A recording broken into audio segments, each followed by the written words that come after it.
Everyone, তোমরা সবাই কেমন আছো? আশা করি ভালো আছো। আমিও ভালো নেই। তো কেন ভালো নেই সেটা তোমাদের সঙ্গে শেয়ার করবো। আর আজকে আমি কোনো ভিডিও করতে পারিনি, কারণ একটা আমার মোবাইলটা খারাপ হয়ে গেছিলো।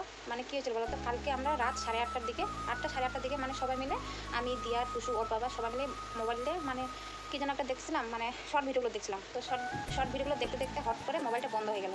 নিজে নিজে বন্ধ হয়, নিজে নিজে আবার একটু আলো জ্বলে, আবার আলোটা বন্ধ হয়ে যায় নিজে নিজে। কিছু করিনি, মোবাইলটা আছাড়ও খাইনি, পড়েও যায়নি হাত থেকে, নিজে থেকেই শর্ট ভিডিওগুলো দেখে দেখে হট করে বন্ধ হয়ে গেলো। তো ভাবলাম ইসে হয়ে গেলো, এখন ঠিক হয়ে যাবে। তারপরে মোবাইলটা আমার দিয়ার বাবা বলছে কি যে তোমার মোবাইলটা কি চার্জ ছিল না, সুইচ অফ হয়ে গেছে নাকি, একটু চার্জে দাও। আমি বলছি না, আমার মোবাইলে তো 80% চার্জ। আমি দেখলাম 80% চার্জ, তো শুধু কার্টুন দেখা শুরু করছে। মানে মোবাইলটা চার্জে ছিল, চার্জ থেকে বার করে মোবাইলটা দেখা শুরু করছি। তো সবাই মিলে দেখতেছি, দেখতে দেখতে হট করে বন্ধ হয়ে গেলো। তো তারপরে তো আমার পুরো মাথার মধ্যে টেনশন। তারপরে দিয়ার বাবাকে বললাম যে আমি 10টা থেকে লাইভ করবো। আমি তো 10টা প্রত্যেকদিন দুপুর 2টা রাত 10টা থেকে লাইভ করি।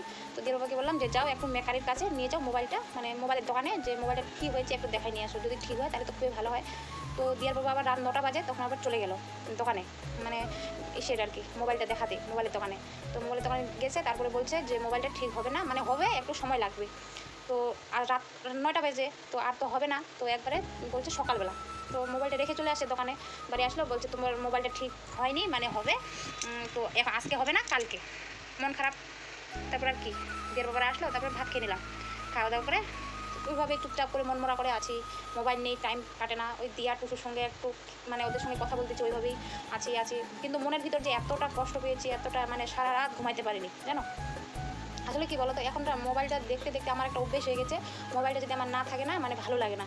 মনে হচ্ছে কি যেরকম মরে যায় মানুষ, সেরকম হয়ে গেছে আমি।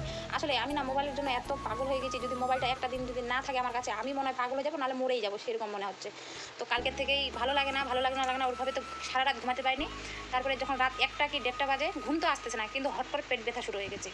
এত পেট ব্যথা মানে বলার মতো নেই। মানে গ্যাসের ব্যথা, অন্য কিছু আবার ভাবো না যে কিছু হয়েছে বাকি, ওইগুলো কিছু না, গ্যাসের ব্যথা।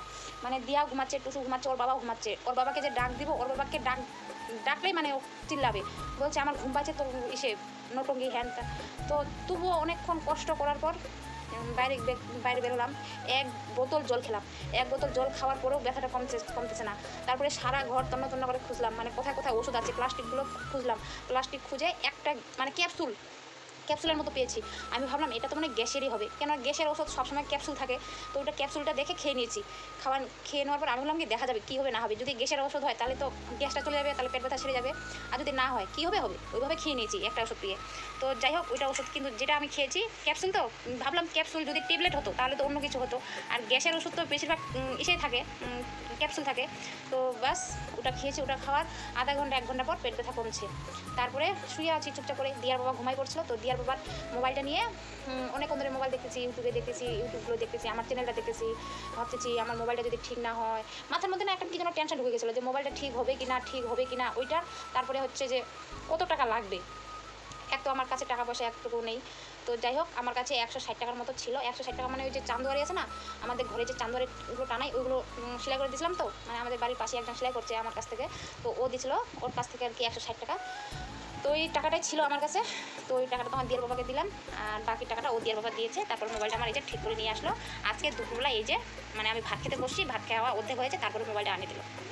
তো তারপরে সঙ্গে সঙ্গে দুপুরবেলা একটু লাইভ করলাম। দুপুরবেলা লাইভ করে এখন এই যে টুসুকে ঘুম করালাম, আমিও শুয়ে বললাম। তো ভাবলাম ভিডিও তো করা হয়নি, আর কালকে যে ভিডিওটা করছিলাম ওই ভিডিওটা এডিটিং করা হয়নি।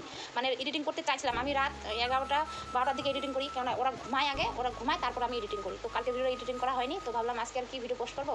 তো তোমাদের সঙ্গে প্রত্যেকদিন যেটা শেয়ার করি, তো আজকেও ভাবলাম তোমাদের সঙ্গে এটা শেয়ার করি যে আমার মোবাইলটা খারাপ হয়ে গেছিলো। আমার মোবাইলটা ঠিক করতে 400 টাকা লাগলো। 400 কী যে হয়ে গেছিলো কিছু বুঝি না, কিন্তু কপাল খারাপ। কথায় আছে না যে একবার যদি, মানে কী বলবো কিছুই বুঝতে পারছি না। আসলে এত দিনগুলো খারাপ যাচ্ছে না, টাকা পয়সা নাই, তারপরে এরকম যদি হয় কার ভালো লাগে বলো। তো সেজন্য মন মেজাজ একটুকু ভালো নেই, সারা রাত ঘুমাইতে পারিনি। তো ভাবলাম এখন ঘুমাবো। তো তোমাদের সঙ্গে কী ভিডিও আজকে শেয়ার করবো সেটাই ভেবে পাচ্ছিলাম না। তো এইটুকুই তোমাদের মানে যেগুলো আমার সঙ্গে ঘটনা ঘটছে সেগুলো তোমাদের সঙ্গে আজকে শেয়ার করে দিলাম। তো যাই হোক, আজকে ভিডিওটা এইটুকুই। সবাই ভালো থাকবেন, সুস্থ থাকবেন। দেখা হচ্ছে আগামীকাল নেক্সট ভিডিওতে। আর কালকে যে ভিডিওটা আমি করছি সেই ভিডিওটা এডিটিং করবো রাত্রে, আজকে কালকে এটা পোস্ট করে দেবো, ঠিক আছে। তো বৃহস্পতিবারের ভিডিওটা তোমরা কিন্তু দেখতে পাবা শনিবারে, ঠিক আছে। তো টাটা। এই যে একটু ঘুমাইছে, টাটা।